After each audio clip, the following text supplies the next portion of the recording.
I'm Chloe, 30 years old, and for my entire life, I was the one who balanced the books.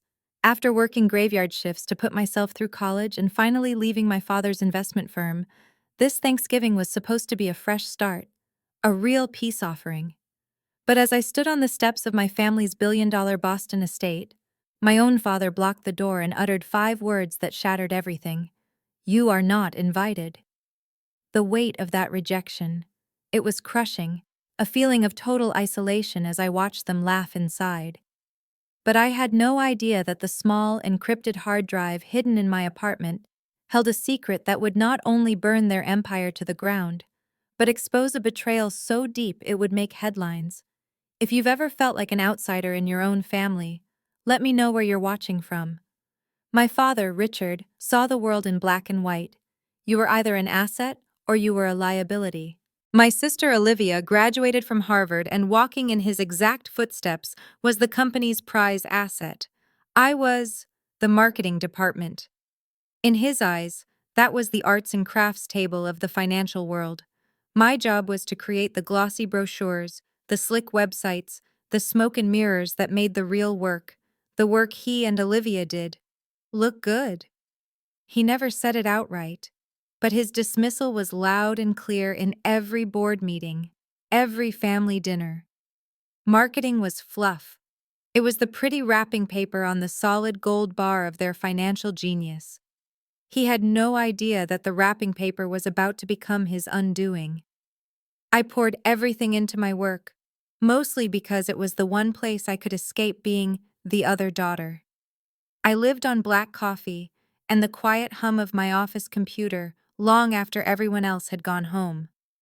While Olivia was at society dinners, I was buried in market analytics. While she was taking client calls from the deck of a yacht, I was A/B testing digital campaigns until my eyes burned. I didn't just want to be good, I had to be undeniable. I built the entire marketing infrastructure of Matthews Investment Group from the ground up, dragging my father's old-school handshake deal firm into the 21st century. The revenue from clients I brought in, it spoke for itself. But in my family, the numbers on my spreadsheet never seemed to be as important as the name on Olivia's diploma. Then came Thomas Harrison. Harrison wasn't just a client, he was a legend. A tech billionaire, notoriously private and impossible to pin down. For a decade, my father had tried to land him. He'd thrown everything at him.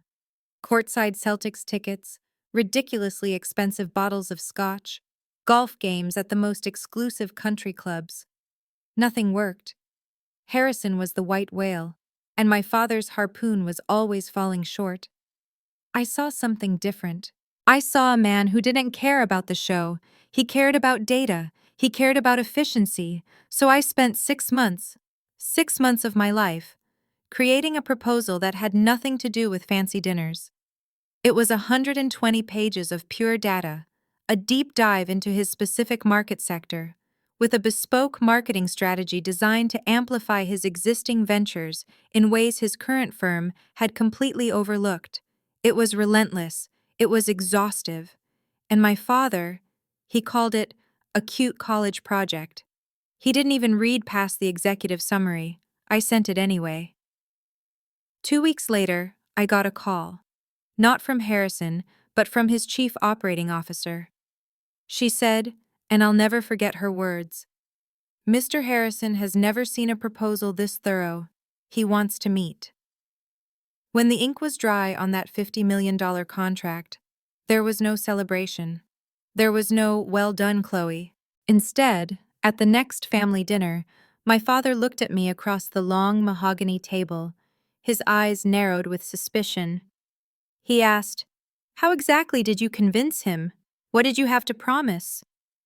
The implication was clear. I couldn't have won on merit. I must have done something transactional. My success wasn't a victory for the family. It was a mystery he needed to solve, a deviation from the natural order of things, where Olivia was the one who brought home the giants. But landing Harrison had an unintended consequence. It gave me access, a new level of security clearance. I was now involved in strategy meetings for our top-tier clients, And that's when I started to see the cracks. It was a small thing at first, a transfer of funds from a new client's account to cover a withdrawal from an older one. An accounting trick, maybe. Then I saw another, and another. Then came the offshore accounts in the Cayman Islands, entities with vague names and massive undocumented cash flows. The math didn't just look wrong, it felt wrong. It felt dirty. I gathered my notes, my heart pounding in my chest, and I went to my father. I laid it all out on his desk, pointing to the specific transactions that raised red flags. I thought, maybe he didn't know. Maybe someone else was cooking the books. That shred of hope, that tiny, naive belief in the man who raised me, it vanished in an instant. He didn't look concerned. He looked furious. He snatched the files from my hand, his face turning a dark shade of red. "These accounts are handled by me personally," he snapped. His voice was a low growl. "Some matters are beyond your understanding, Chloe. Stick to your brochures and leave the real business to those qualified to handle it." That was the moment. The moment the last thread of loyalty I had to him snapped. It wasn't just dismissal anymore. It was a threat. He was hiding something, and he was telling me, in no uncertain terms, to back off.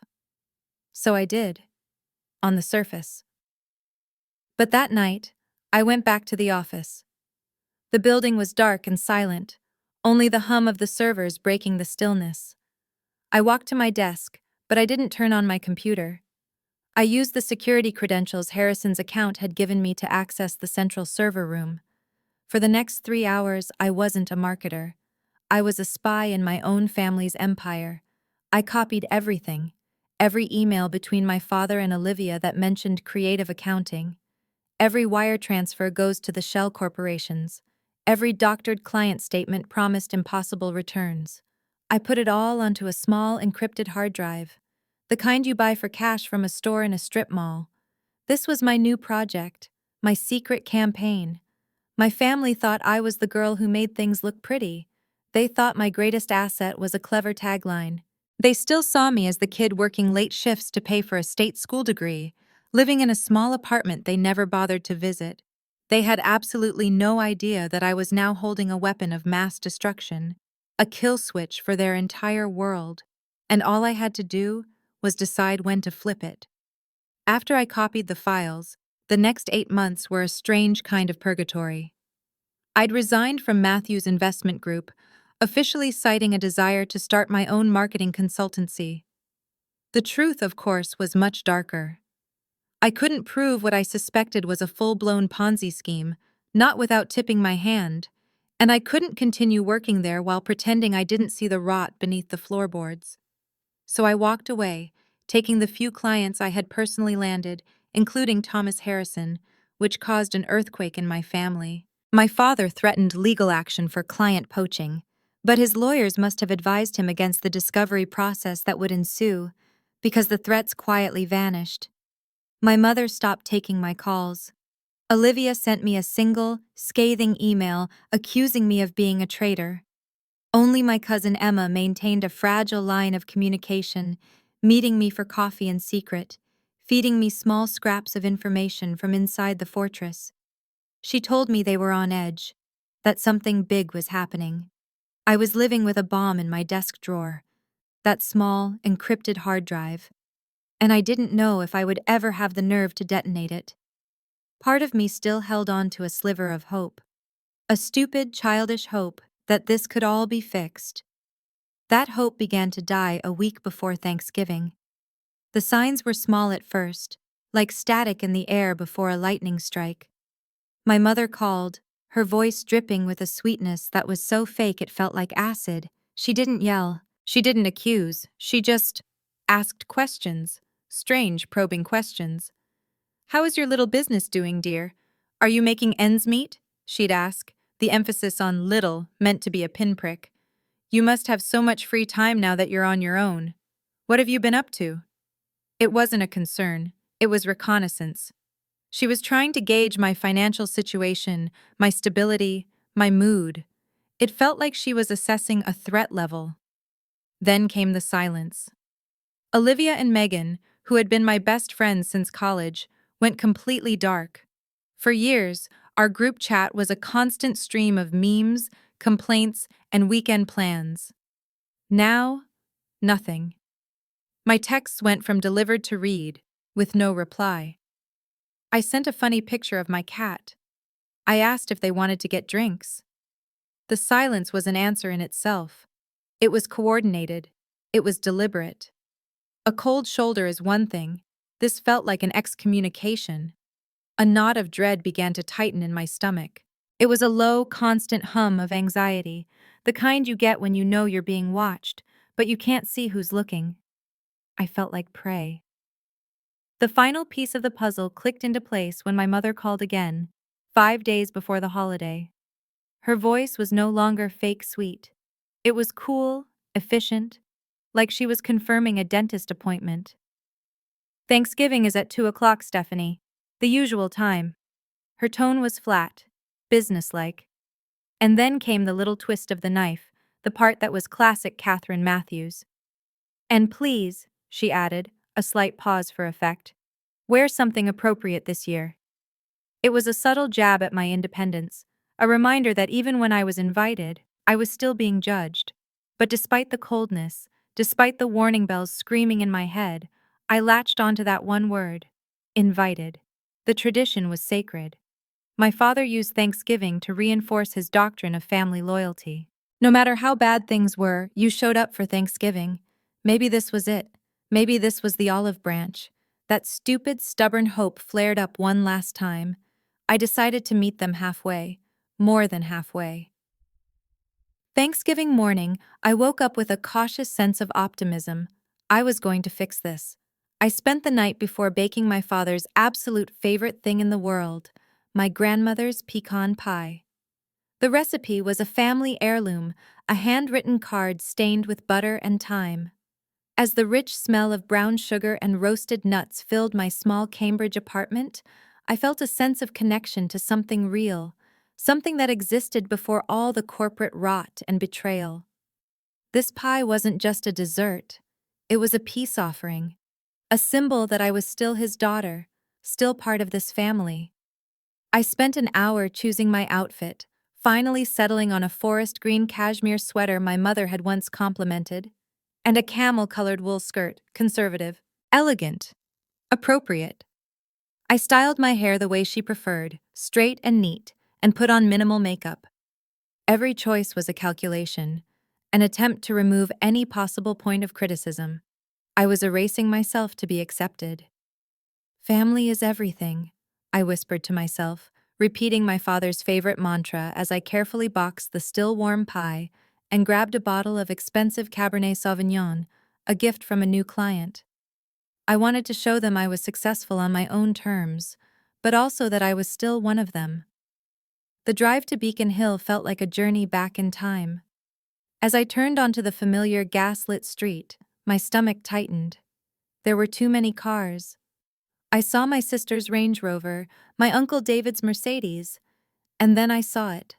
A blue Audi A4, Megan's car. My best friend was already there. A prickle of unease ran down my spine. In previous years, we always arrived together. Why would she go without me? I parked a block away, took a deep breath, and walked toward the imposing brownstone where every triumph and every wound of my childhood had taken place. Through the tall, immaculate windows, I could see the warm glow of candles and the movement of people inside. I could hear the faint sound of laughter, punctuated by the classical music my mother always played. It was a perfect picture of family harmony, a picture I was about to walk into. My heart pounded against my ribs as I climbed the stone steps. I shifted the pie to one arm, rang the doorbell, and plastered on a smile, ready to play my part. The laughter inside didn't just diminish, it stopped. Instantly. A sudden, deadening silence fell over the house. I heard hushed voices, then footsteps approaching the door. This wasn't a normal arrival. This was an interruption. When the heavy oak door swung open, it wasn't a butler. It was both of them. My father and my mother, standing shoulder to shoulder in the entryway like guards at a palace gate. My father was impeccable in a navy blazer, my mother in a pearl gray dress, her heirloom diamonds sparkling at her ears. Their expressions were identical, cold, hard, and devoid of any welcome. My father spoke first, his voice flat, emotionless, the same voice he used to announce quarterly earnings. "You are not invited." The words didn't register at first. They felt like a language I didn't understand. "What?" I managed, my smile faltering. "I'm here for Thanksgiving." "Mom, you confirmed last week. You said 2 o'clock." My mother's perfectly manicured hand tightened on the doorframe. "There has been a misunderstanding, Stephanie," she said, her voice barely a whisper, as if she was afraid of being overheard, yet wanting me to feel the full force of her dismissal. A misunderstanding. The phrase hung in the air, a pathetic excuse for a brutal, calculated act. Through the space between them, I could see into the formal dining room. The table was set with the family's finest china and crystal. The massive floral centerpiece was in its usual place, and around it sat familiar faces. My sister Audrey, looking regal in a burgundy dress. My uncle David swirling a glass of scotch. And there, in my seat, the one directly to the right of my father, was Megan, my best friend. She looked up, our eyes met for a fraction of a second, and I saw a flicker of something. Was it guilt? Or was it satisfaction? She quickly looked away. Every person in that room knew this was going to happen. They had all agreed to it. This wasn't a spontaneous decision. This was an execution. My mind went blank. The only thing I could think to say was the most absurd, pathetic thing possible. "But I brought pie," I stammered, holding up the box like a shield. "It's Dad's favorite."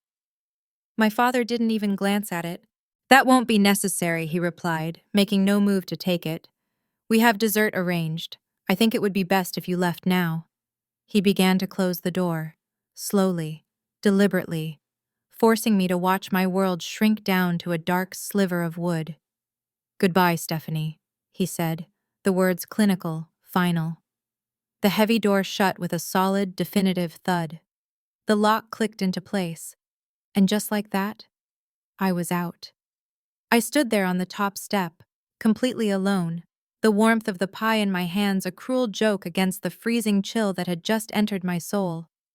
Inside, after a few seconds of awkward silence, I heard someone turn the music up, a little louder this time, as if to drown out the lingering ghost of my presence. The murmur of conversation started again. The party continued without me. I don't even know what word to use for that level of cold, calculated cruelty. If you're feeling that same anger right now, help me out. Drop one word in the comments to describe what this family just did. But that feeling, that soul-crushing rejection, it wasn't going to break me. As I walked back down those steps, the pie growing heavier with every step, the hurt began to solidify. It morphed from something soft and vulnerable into something hard, cold, and sharp. It was becoming fuel. The walk back to my car was the longest walk of my life. Each step on the cold brick sidewalk felt deliberate, heavy. I refused to run. I refused to look back. My shoulders were straight, my head was held high, and I carried that pecan pie like it was a goddamn Olympic torch. Pride is a strange thing. It can't keep you warm, it can't fill your stomach, but in that moment, it was the only thing keeping my spine from collapsing.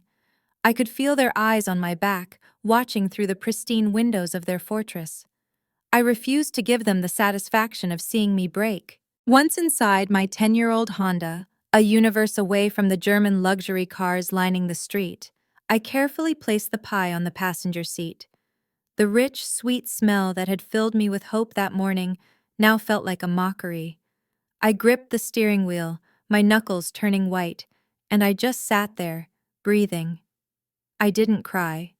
The tears were there, a hot, heavy pressure behind my eyes, but they couldn't fall. The shock was too great. It had formed a dam, a wall of cold, hard disbelief. This wasn't a misunderstanding. This wasn't a spontaneous act of anger. This was a plan, a coordinated strategic maneuver designed for maximum humiliation. They had discussed it. They had agreed on it. My mother, my father, my sister, and Megan, my best friend.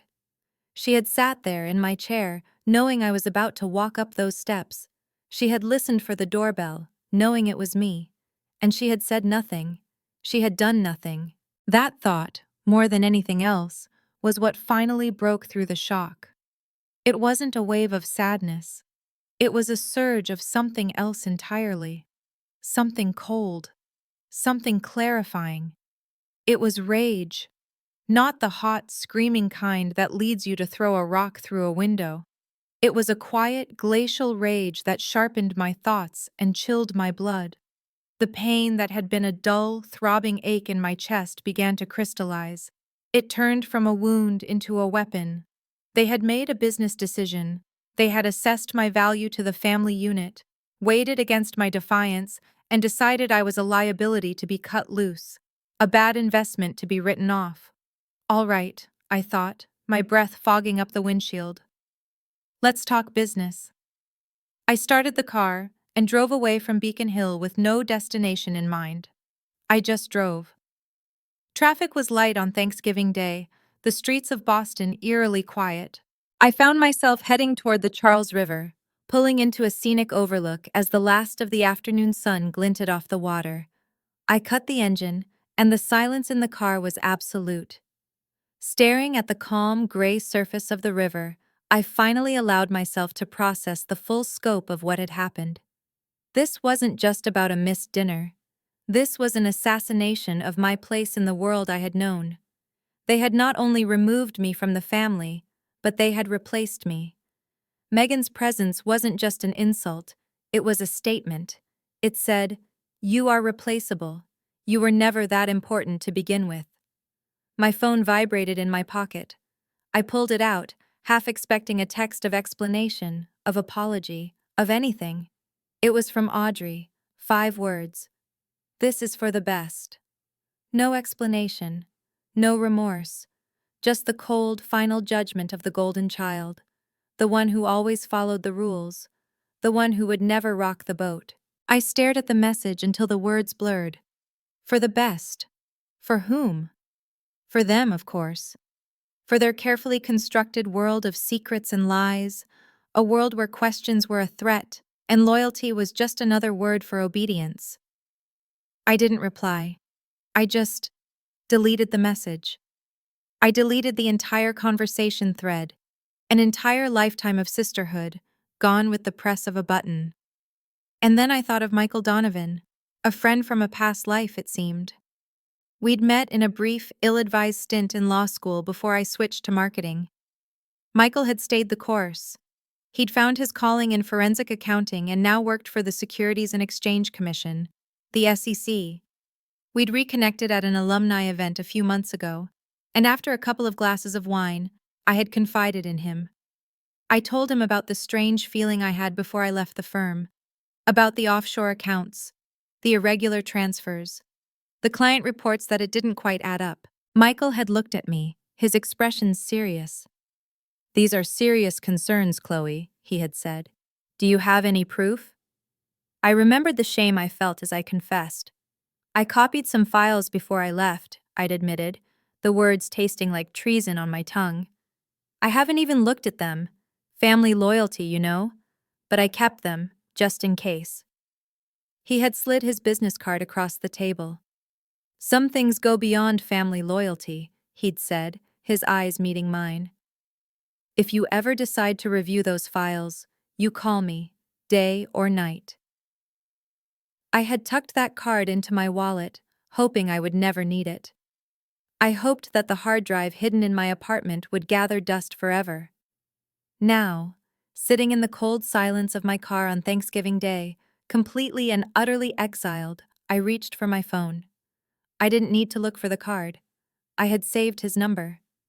My thumb hovered over the call button. This was it. The point of no return. The line you cross that can never be uncrossed. Pushing this button would set in motion a chain of events that could destroy everything my father had built. It could send him to prison. It could send my sister to prison. It would ruin their name, their reputation, their entire world. Was I ready for that? The image of my parents' faces flashed in my mind, cold, unforgiving. The sound of the lock clicking shut. The sight of Megan in my chair. The finality of Audrey's text. Yes, I was ready. I pressed call. He answered on the third ring, the sounds of kids playing and laughing in the background. Chloe, happy Thanksgiving. Is everything okay?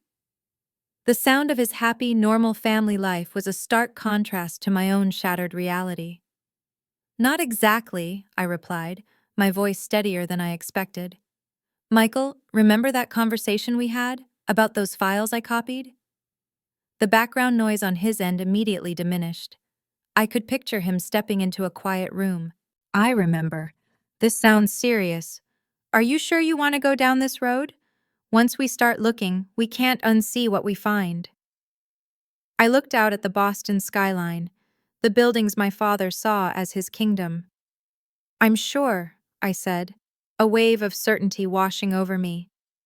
My family just made their position very clear. Now it's time for me to stand by mine. There was a pause. I can meet you tomorrow morning, he said, his voice all business now. 8 a.m., my office. Bring everything you have. I'll be there, I promised, and ended the call. The drive back to my apartment felt different. The indecision was gone, replaced by a singular, focused purpose. I took a long, winding route through Cambridge, my mind working, strategizing. This was no longer a family dispute. This was a campaign. And my family, they were the opposition. When I got back to my apartment, the first thing I did was put the pecan pie on the kitchen counter. I looked at it for a long moment, this pathetic symbol of my own foolish hope. Then, I did something I hadn't planned. I took the pie, walked it over to the trash can, and dropped it in. The sound it made as it hit the bottom was surprisingly final. A dull, heavy thud. Then I walked to the bookshelf in my home office. It looked ordinary, filled with marketing textbooks and novels. But I knew its secret. I reached behind a row of books, pressed a small, hidden latch, and a section of the bookshelf swung inward, revealing a small, fireproof safe. Inside, next to my passport and a few pieces of my grandmother's jewelry, was the encrypted hard drive, my kill switch. I took it to my dining table. For the past 8 months, I had been too afraid to look at what was on it. Too loyal, too weak. That person was gone now, left behind on those cold stone steps in Beacon Hill. I poured myself a large glass of the Cabernet I had bought for them. I sat down, plugged the drive into my laptop, and entered the password. As the files began to open, one by one, I took the first sip of wine. It tasted like freedom, and it tasted like war. For the next 4 hours, I didn't move. The world outside faded away. There was only me, the glow of the screen, and the story of my family's greed laid bare in cold, hard numbers. The Ponzi scheme was even more audacious than I had imagined. Millions of dollars, tens of millions, funneled through shell corporations, all to prop up a lie. I saw the emails between my father and my sister, discussing how to placate nervous clients with falsified reports. Their language was clinical, detached, as if they were discussing a marketing strategy, not committing federal crimes. I found the email chain about me, the one where Jennifer, Megan, was reporting my questions and concerns back to my father. It was all there, a sickening, detailed account of her betrayal, masquerading as friendship. And then I found something new, something that made the blood drain from my face. It was a folder labeled Trust, my trust fund, the one my grandparents had set up for me, untouchable until I turned 35, or so I thought. I opened the files. There were bank statements showing a series of substantial withdrawals over the last 6 months, a total of over $250,000. Each transaction required dual authorization. One signature was my father's, as the trustee, the other was a forgery of my own. They hadn't just stolen from their clients, they had stolen from me. They had used my own inheritance to plug the holes in their sinking ship. That was the last piece of the puzzle, the final, absolute confirmation that, to them, I was not a daughter. I was a resource, a line of credit to be exploited. My hands were shaking, but my mind was clear. I opened a new, secure email draft addressed to Michael Donovan. I didn't write a long story. I didn't write about my feelings. I just wrote one line. Michael, here is everything. Here is, let's burn it all down. I attached the files, one by one. The client statements, the wire transfers, the emails, the forged trust fund withdrawals. Each attachment was a nail in their coffin. My finger hovered over the send button. For a fraction of a second, I saw my father's face, not as the monster he had become, but as the man who taught me how to ride a bike. I saw my mother tucking me in at night. I saw my sister holding my hand on the first day of school. Then I saw the door closing in my face. And I pressed send. The click of the mouse was almost silent, but in the quiet of my apartment, it sounded like a gunshot. The sound of a war beginning. After pressing send, a strange calm settled over me. It was the eye of the hurricane. The work was done. The bomb was armed and ticking. All that was left was to wait for the explosion. I didn't have to wait long. 19 minutes. That's how long it took for the first tremor to hit. My phone lit up with a text from my father. 4 words that were more of a command than a question. What have you done? Before I could even process it, my phone began to vibrate uncontrollably. A call from my mother. I ignored it. It immediately rang again. Ignored. A frantic voicemail notification popped up. Then a flood of texts from Olivia, each one more desperate than the last. Chloe, call me now. You have no idea the damage you've caused. You can still fix this, please. Then, the most audacious message of all, from Megan. Chloe, there's been a terrible misunderstanding. I never meant to hurt you. Please, let's talk. The sheer nerve of it was almost impressive. I silenced my phone, letting the screen flash with their incoming panic. I felt nothing. A complete and total detachment. It was like watching a movie of someone else's life. The truth was out, a wild animal released from its cage, and whatever happened next was beyond my control. 22 minutes after my father's first text, my apartment buzzer screamed. A long, insistent, angry buzz that echoed through my quiet living room. I didn't need to ask who it was. I walked slowly to the intercom, my heart beating a steady, calm rhythm. I pressed the talk button. Yes? Chloe, you open this door right now! My father's voice, distorted by the speaker, was a roar of pure rage. I took a deep breath. Showtime. I buzzed them in. I walked to my front door, unlocked it, and stood there, waiting. I heard the elevator doors open, then the sound of hurried, angry footsteps down the hall. They appeared like a storm cloud. My father in the lead, his face a mask of fury. My mother, pale and rigid beside him. Olivia, her face streaked with mascara, and trailing behind them, looking small and terrified, was Megan. How could you? My father bellowed, his voice exploding into the hallway before he had even crossed my threshold. How could you do this to your own family? I stood my ground in the doorway, my calmness a stark contrast to their collective hysteria. It seemed to disorient them. If you want to talk, I said, my voice even, you can come inside, but you will not shout at me in my own home. They filed in, a silent, furious procession. My father paced my small living room like a caged tiger. My mother surveyed my modest apartment, the one I had paid for with my own money, with a look of thinly veiled disgust. Olivia collapsed onto my couch, unable to meet my eyes. Megan hovered awkwardly near the door, as if plotting her escape. You need to retract everything. my father demanded, his voice slightly lower, but no less intense. He was trying to regain control. Call your contact at the SEC.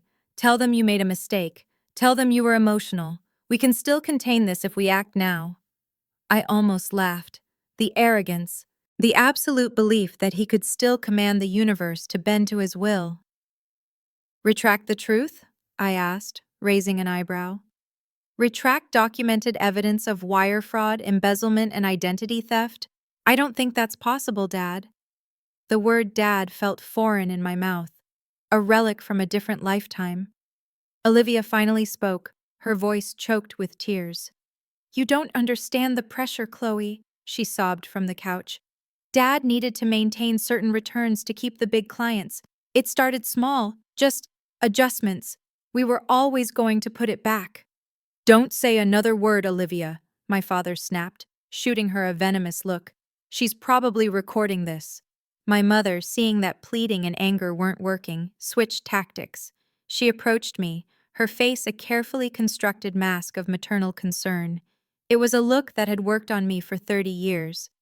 Darling, she began, her voice soft and persuasive. Think of our reputation, our standing in the community, everything we've built, everything your father has worked for, destroyed because you couldn't show a little family loyalty.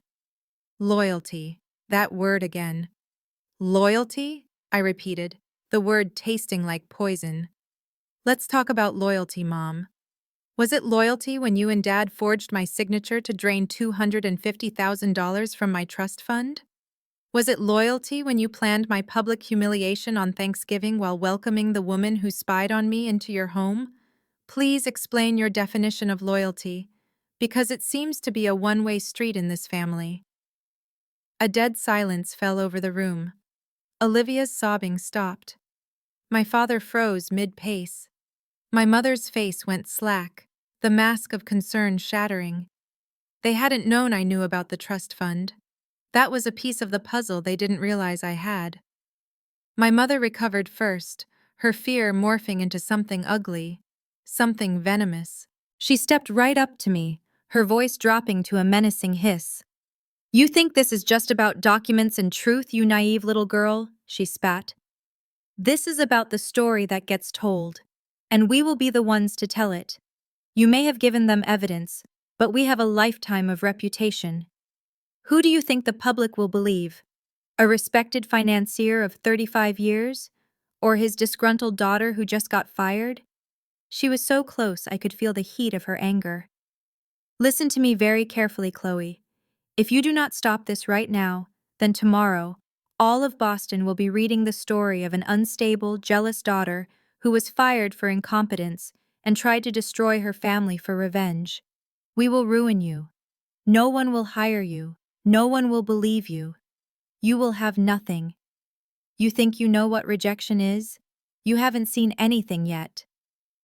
It was a declaration of war, a promise of total annihilation. Not legal, but personal. The sheer naked injustice of it, threatening to paint me as the villain for exposing their crimes. It was breathtaking. I felt that cold, glacial rage from the car begin to burn. They weren't just criminals. They were bullies. My father, seeing his opening, moved in for the kill. He put a hand on my mother's arm, a gesture that looked protective, but was really about taking back control of the scene. His voice was calm now, calculated, the voice of a predator. Your mother has a point, he said smoothly.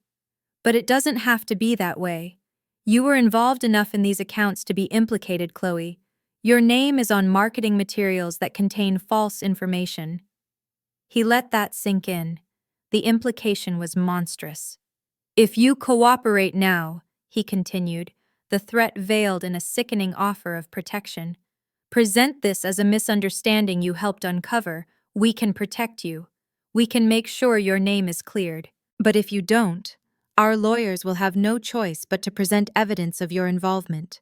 They will argue that you were a willing participant who only turned on us when you felt you weren't getting your fair share. I stared at him, really looked at him, at the man who had raised me. He was willing to send me to prison to save himself. He would fabricate evidence, twist the truth, and sacrifice his own daughter without a second thought. It was the most evil thing I had ever witnessed. It was the moment I realized that the man I thought was my father had been dead for a long time. I was just talking to a ghost in an expensive suit. And in that moment, all my fear vanished. What else could they possibly do to me? They had already done their worst. They had taken my trust, my friendship, my inheritance, and now they were threatening my freedom. There was nothing left to be afraid of. There was only the truth. I looked at my mother's smug, expectant face. I looked at my father's cold, manipulative eyes. I looked at my sister, hiding behind her tears, and at Megan, the traitor, trying to blend into the wallpaper. I let the silence stretch, letting them think they had won, letting them believe their threats had landed. Then I smiled, a small, genuine smile. "Wow," I said, my voice light, almost conversational. "That's quite a performance, all of you. It's impressive, really." My father's face tightened. "This is not a game, Chloe." "Oh, I know," I replied, my smile fading. "I've never been more serious in my life." "You talk about reputation, Mom? You threaten to paint me as the villain? You talk about presenting evidence, Dad? You threaten to put me in prison?" I let my gaze drift from one to the other, making sure each of them felt the weight of my next words.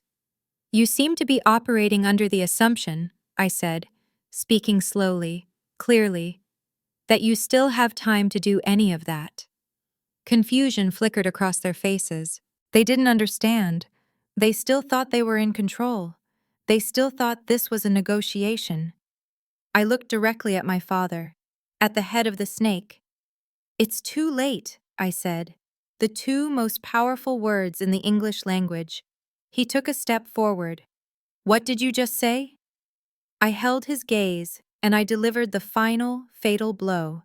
The boom moment. The sentence that would bring their entire world crashing down around them. "I said," I repeated, my voice as cold and final as the click of a lock on a heavy oak door. "It's too late. I sent everything to the SEC an hour ago." The silence that followed my words was unlike any silence I had ever known. It wasn't empty. It was heavy, suffocating, filled with the gravity of what I had just done. For a full 5 seconds, the four of them just stared at me, their faces a mixture of confusion and disbelief. It was as if I had spoken in a foreign language. They were powerful people, used to controlling every outcome, every conversation. The idea that the game was already over, that they had lost before they even knew they were playing, was so alien to them that their brains simply couldn't process it.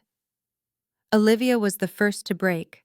A short, hysterical laugh escaped her lips. "You're bluffing," she said, shaking her head. "You wouldn't. You're just trying to scare us." She was looking for reassurance, her eyes darting between my mother and father. She was still looking for them to fix it, to tell her the monster under the bed wasn't real. But my father, he knew. I saw the exact moment the truth landed. The blood drained from his face, leaving his skin a sickly, gray color. The confident rage in his eyes flickered and died, replaced by something I had never seen in him before. Pure, animal panic. He looked like a man who had just watched his entire empire crumble to dust in the palm of his hand. And then, as if on cue, his phone rang. The sharp, piercing ringtone cut through the thick silence like a siren. He fumbled for it, his usually steady hands trembling. He looked at the caller ID, and a new wave of horror washed over his face. It was Gerald, his chief legal counsel, his wartime consigliere.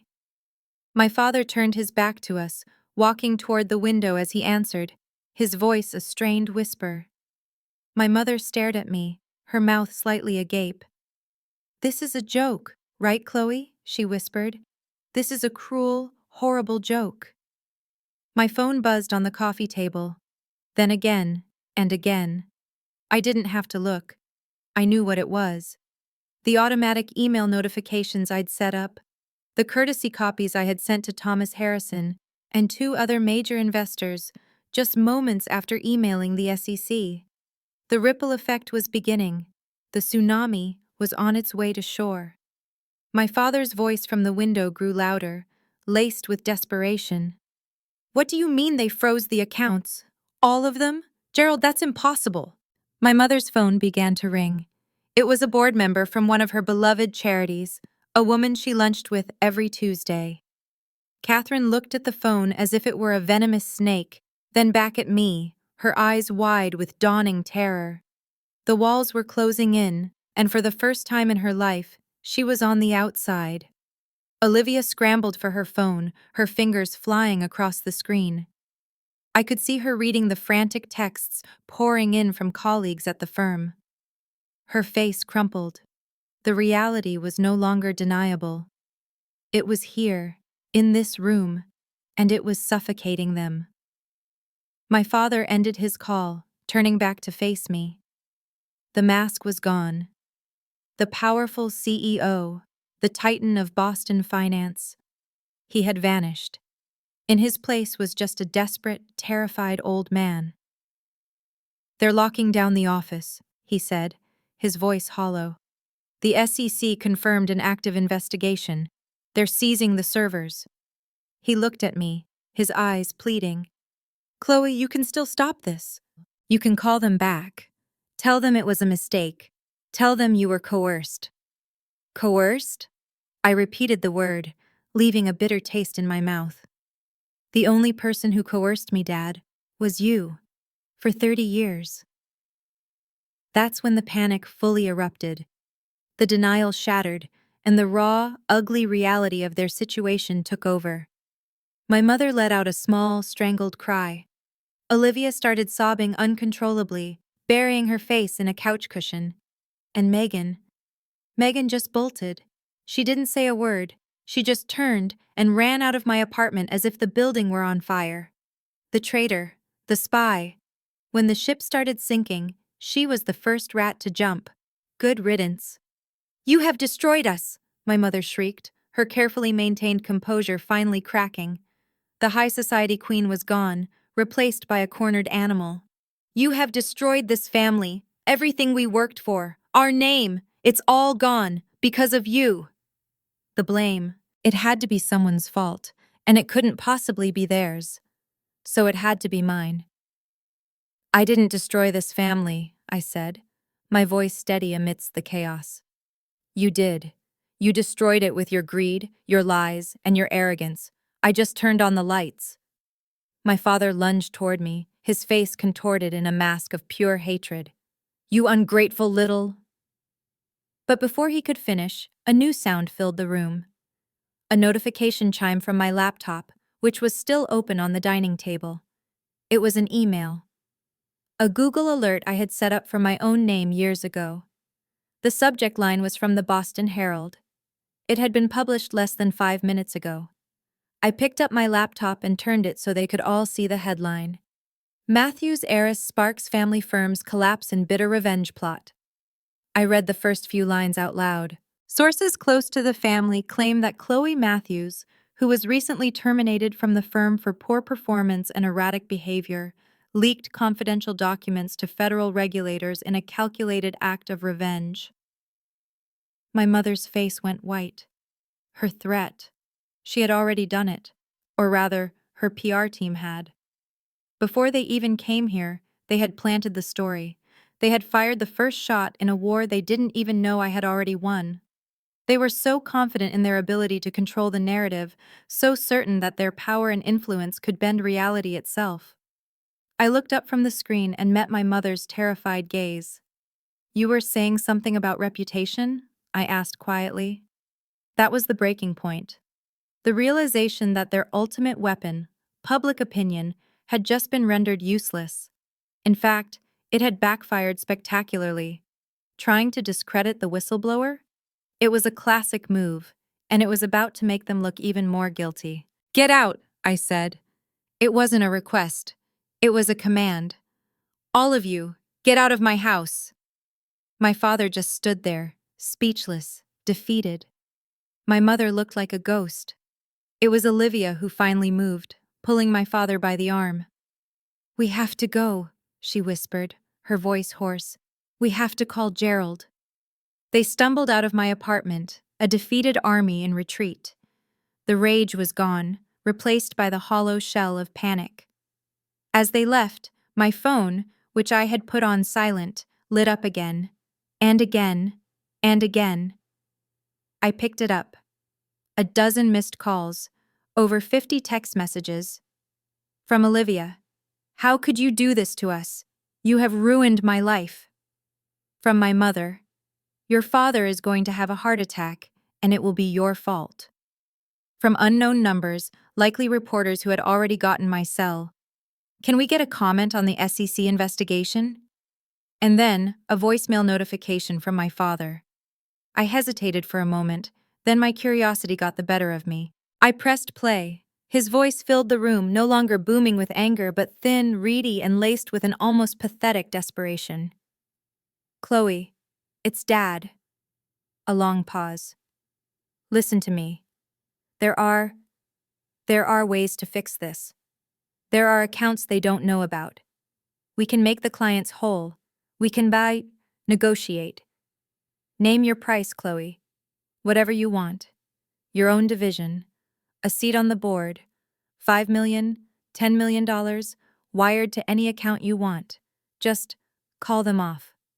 Please, Chloe. You are destroying everything." Money. Right to the very end, he believed that was the answer. He believed everything and everyone had a price tag.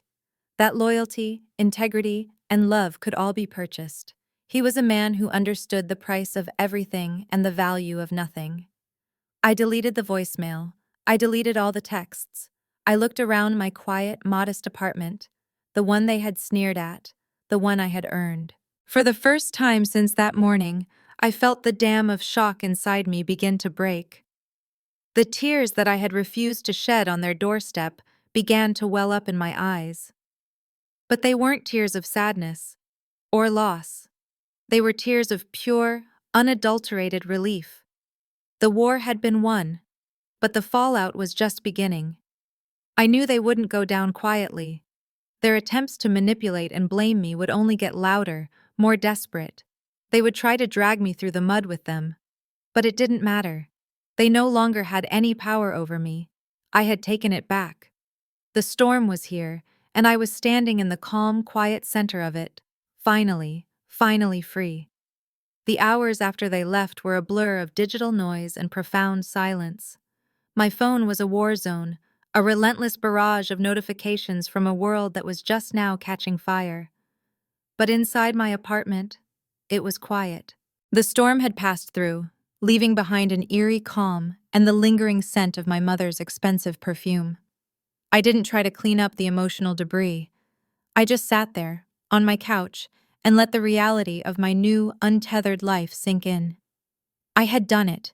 I had finally cut the cord. But in doing so, I had also set myself adrift in a vast, unknown ocean. The initial wave of relief was quickly followed by a strange, hollow feeling. For 30 years, every action I took, every decision I made, was viewed through the prism of my family. What would they think? Would this make them proud? Would this finally be enough? Now, that prism was shattered. There was no one to please, no one to disappoint. There was just me. It was terrifying, and it was liberating. My father's pathetic, desperate voicemail offering me millions of dollars in hush money was the final nail in the coffin of the man I thought he was. It proved he had learned nothing. His only regret was getting caught. His solution, even at the end of the world, was to try and buy his way out. I deleted the message, and with it, the last lingering ghost of the daughter who had once idolized him. Then, I began to build my walls. It wasn't an emotional reaction, it was a strategic one.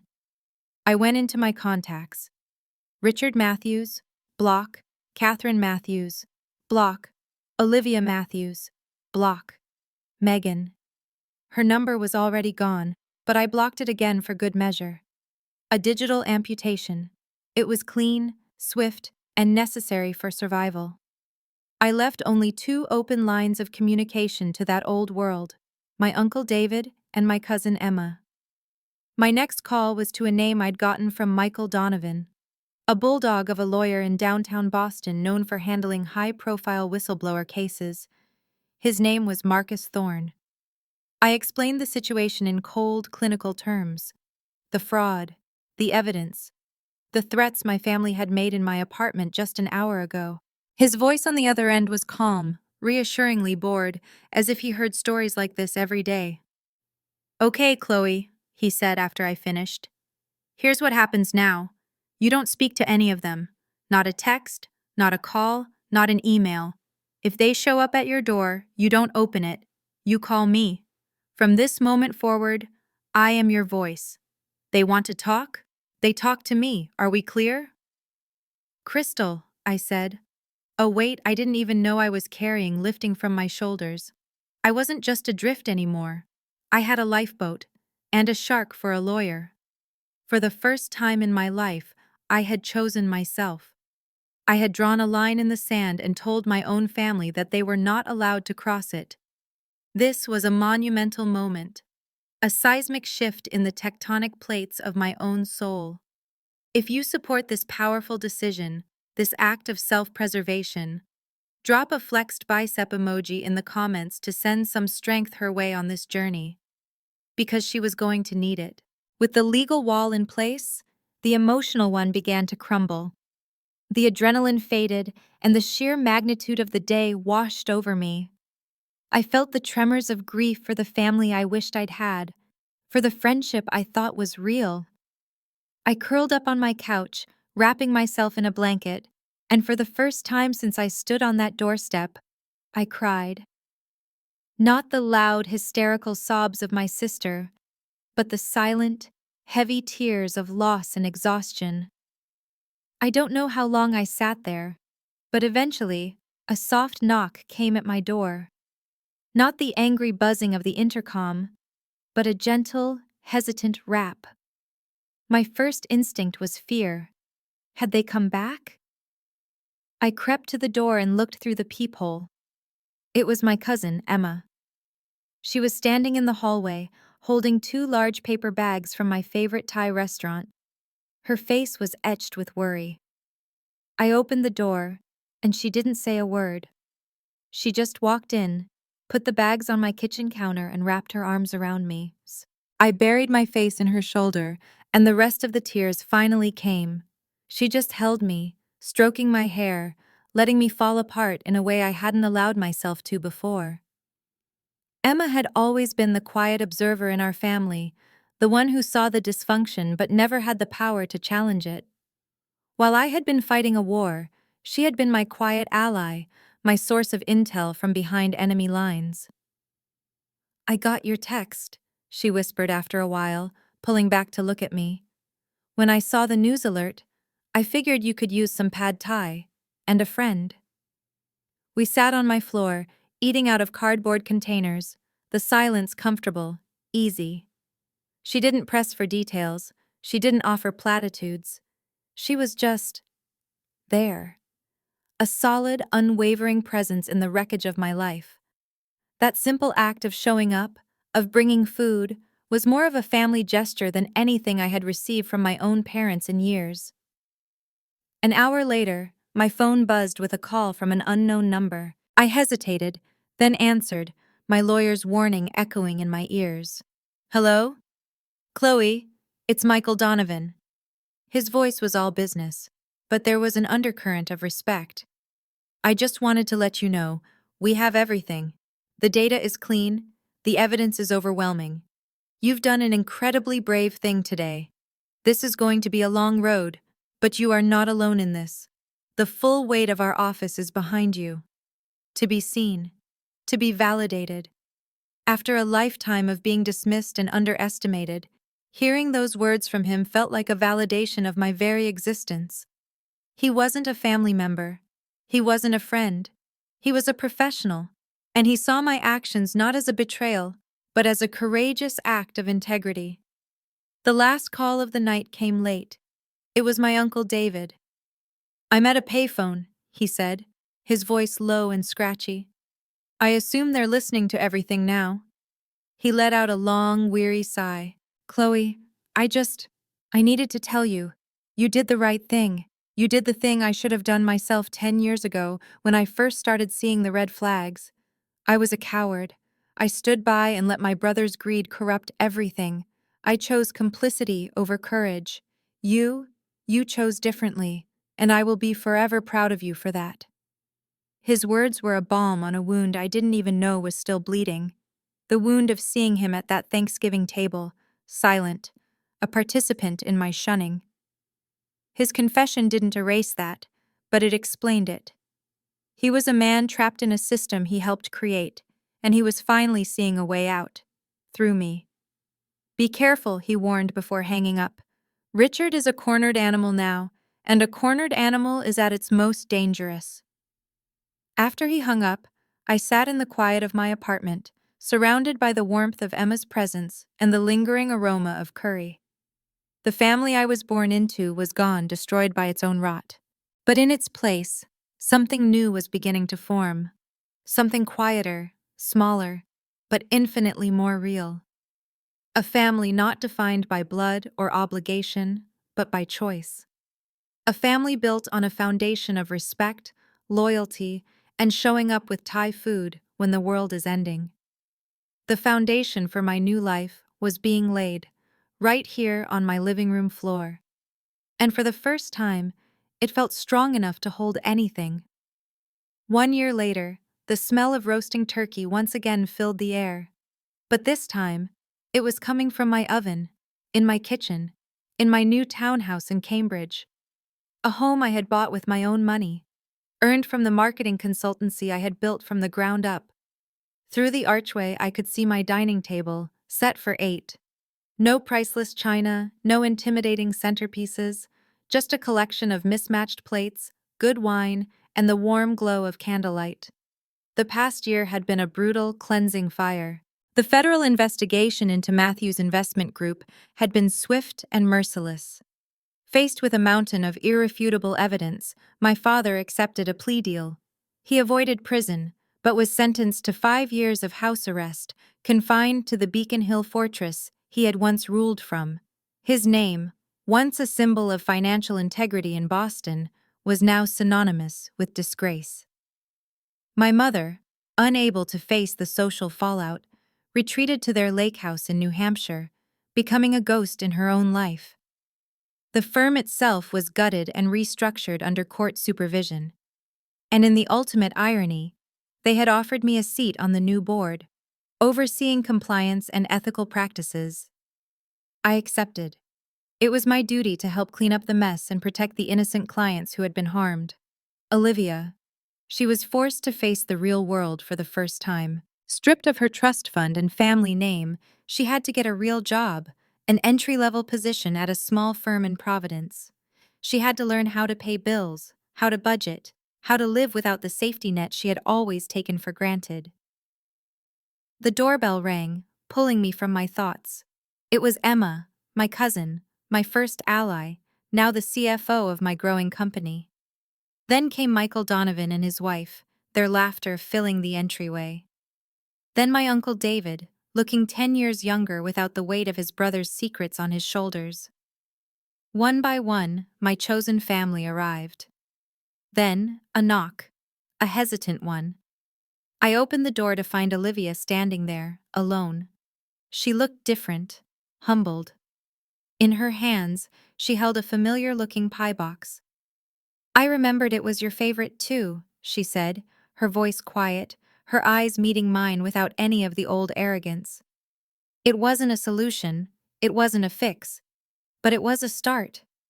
A small, fragile bridge across a chasm of hurt. I took the pie and invited her in.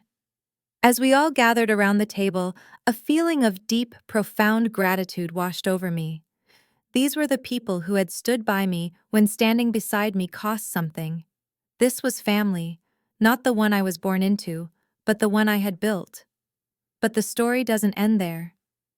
Just as we were about to raise our glasses for a toast, My phone buzzed. It was an email from my lawyer, Marcus Thorne, with the subject line, "Urgent." I excused myself, my heart suddenly pounding. I opened the email. It was a formal notice of a lawsuit. Thomas Harrison, the billionaire client I had tried to protect, the one whose account had started this whole avalanche, was suing me. The lawsuit alleged that as director of marketing, I was complicit, that I must have known about the fraud and failed to act. And their primary piece of evidence? The newspaper article, which my own mother had planted, painted me as a bitter, vengeful daughter. The lie they had created to destroy my reputation was now being used as a weapon against me by the very people I had tried to save. The injustice was so profound, so utterly absurd, that I almost laughed. They were trying to make me pay for their crimes. I walked back to the dining room, the phone heavy in my hand. Everyone looked at me, their smiles fading as they saw the expression on my face. "Everything okay?" my Uncle David asked. I looked at their faces. David, my legal counsel. Michael, the man from the SEC. Emma, a financial genius. I looked at the fragile hope in my sister's eyes, and I felt a new kind of strength rise within me, a strength forged in betrayal and rebuilt in loyalty. "Everything's fine," I said, a slow smile spreading across my face as I put my phone away. "Actually, it's perfect. It seems we have one more battle to fight." I raised my glass. But this time, I'm not fighting alone. The journey to reclaim your life from a toxic past is never truly over. It's a series of battles, big and small. What I've learned is that your value isn't determined by the family you were born into, but by the integrity you choose to live with. Financial independence isn't just about money, it's the freedom to choose your own battles and your own allies. Have you ever had to set a difficult boundary with a family member who refused to respect you? I'd be honored to hear how you navigated that painful conversation in the comments below. Sharing our stories is how we empower each other. And if this story resonated with you, please hit that like button and subscribe, because there are so many more stories of finding strength in the fire that need to be told. Thank you for being a part of my journey.